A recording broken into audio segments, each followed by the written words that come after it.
dhumarratti amantii walitti buusuudhaaf karoora yeroo dheeraa qaba. Ijoolleen amantiin filtee dhumtee asitti jiru. Amantiin filamtee dhumtee gaaf qabso. Oromummaaf duutee miti. Namni naannoo kana baay'een islaam. Namni naannoo Finfinneeti buqqee naannoo irra caalan kiristaanaa miti. Way amantii jecha dhume namni Oromummaaf dhume miti. Biyya Oromiyaatiif dhume miti. Nama kanirra dhumetu amantiin qoqqooduu barbaadu. Gowwaan hin qaawwa bitti naqina. Wal dhaggeeffadha. Abbootiin gadaatiif abbootiin amantii immoo wanni isin tuubo injini lamaan jeettii qabsoo kanaati. Maaliif kokka gama aadaatiin kun gama amantiitiin ta'uudhaan wal dhaggeeffachaa wal gorfachaa walii obsaa gara fuulduraa deemuu barbaada. Maaliif bakka amma jirru kanatti waan arganne kana kan harkaa buusuu barbaada. Jarattiin tun gadi jabeeffannee irraa buufnee irratti ol baana jedhu baay'ee jira. Kana garuu tokkummaa keenyan mootummaan dullaa uummanni Oromoo garuu uummanni Oromiyaa cimina uummataa kanatu yoo amma abiyyi dhaqee achirratti dhaadatu dheengadda makkalaakaa abdateen seena. Gaafa wattaaddaroonni itti dhaqan eenyu maqaa eenyu yaammate burraayyuu yaammatee bara. Totola yaammatee jechuu barnama biraatii miti.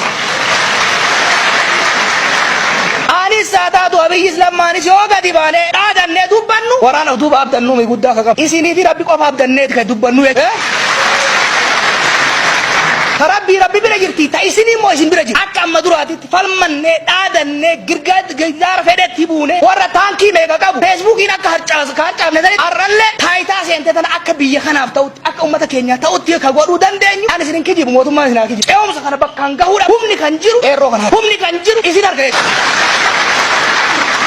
akka humna isinii taanu yoo ka barbaadan taane akka immoo nu biyyin bitamne beekaa namni jijjiiram rabbi malee namni jijjiiram kan maana irra isin dura dhaabatu kun borosiitti gad galuu danda'a bigaraati dubbii waan biraa nullee akka kararraa mai akka dantaa teessan qofa gooftaan keenya ummata hidhabdi lammaan gooftummaa keessan mirkaneessuu qabdan akkamitti mirkaneessu tokkummaa keessa cimina keessa bakka sirri irratti nu bira dhaabachaa bakka dongora nu dura dhaabachaa tokkummaa yoo ka deemtan taate haga dhumatti ashkara keessan jabaa taanee itti deemna jechuudha ka onnee qabusaa gabricha jabaa yoo ammoo isin qoqqoodan taane namni siyaasaa akka naggaadee yoo ta'eef jumlaan gurguru yoo gaafa